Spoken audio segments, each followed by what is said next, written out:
Hi, I'm Kevin from the STP, and this is Franchise Flashback.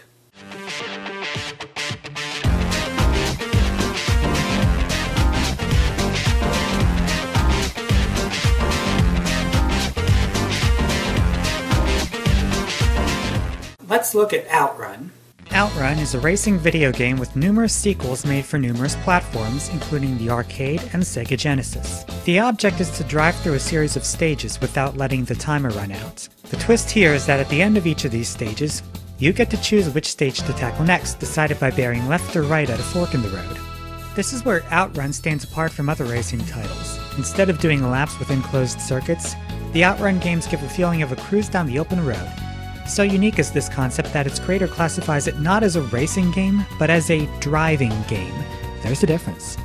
And seeing as how the only other example I can think of is the Test Drive series, these games bear a special place in the market, and hopefully, in your heart.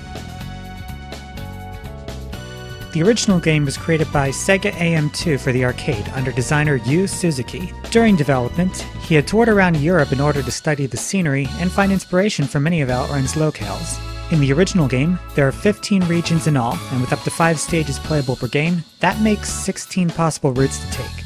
And unlike other racing games, you don't have to finish ahead of any other drivers, you just have to make it to the checkpoints after each stage before your time limit runs out.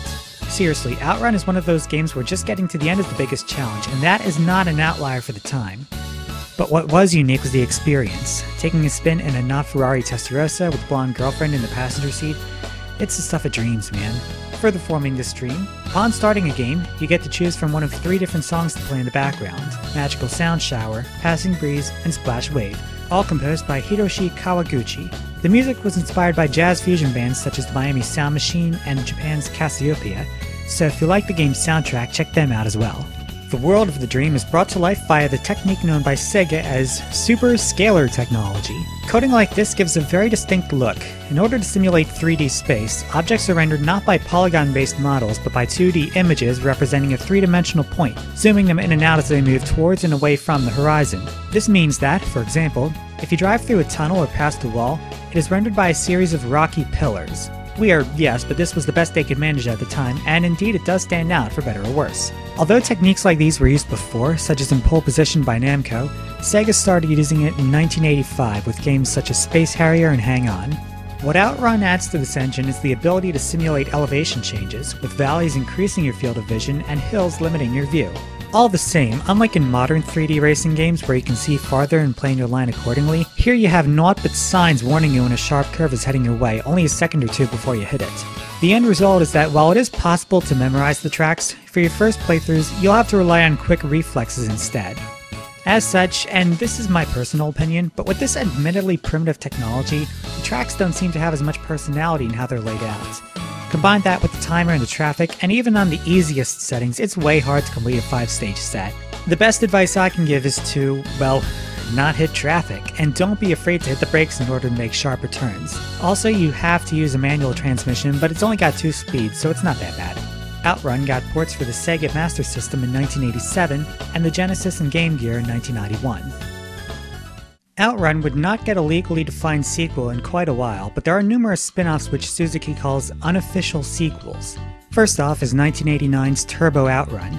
This coast-to-coast quest across the United States sadly eschews the original's non-linear format for a straight series of 16 levels, loosely based off of cities from New York to Los Angeles. But the good news is, there's a continue function now! Yay! Also you have a turbo boost ability, hence the title, which is triggered by pressing a button on the shift lever. You can't use it all the time, not only because you wouldn't be able to make hard turns from the speed, but also because the cooldown meter limits this ability. Turbo OutRun got a port for the Genesis in 1992. Our franchise entered the 90s with another unofficial sequel, 1992's OutRunners. Its big addition to the series was 2-player capability. The arcade cabinet features 2 seats and screens, one for each player. The original's non-linear layout is back, but you may wonder how they managed to handle this when 2 players are going head-to-head.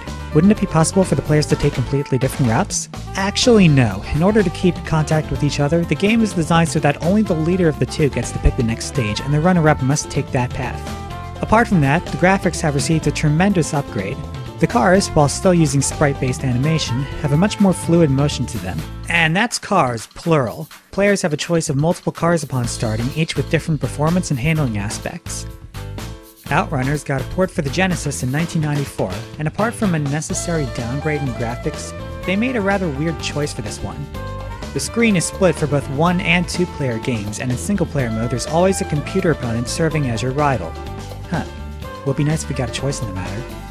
But apart from these issues, OutRunners on the Genesis still has the other features which made the base release so awesome. Our next game doesn't share the OutRun name, but follows its format, so I'd be remiss in my duties if I didn't bring up 1995's Cool Riders. Basically, it's OutRunners on motorcycles. The graphics follow the digitized photo style of Mortal Kombat fame, which, by my bias, make the game seem uncool. Or perhaps dorky at school. Seriously, there's an old guy on a pedal bike at 300 kilometers per hour. I'll let you decide. Sadly, as ubiquitous as this machine used to be, I can't find any better footage of it, and because of its unique hardware, no one's been able to make it work on an emulator. For whatever reason, Sega decided to give this series a pit stop for a few years, and we wouldn't see hide or hair of it until 2003's OutRun II, and man was this awesome. I'm sure you'll notice the updated, fully 3D graphics engine, which was at the top of its game for 2003, and the new physics engine, which permits drifting at high speeds.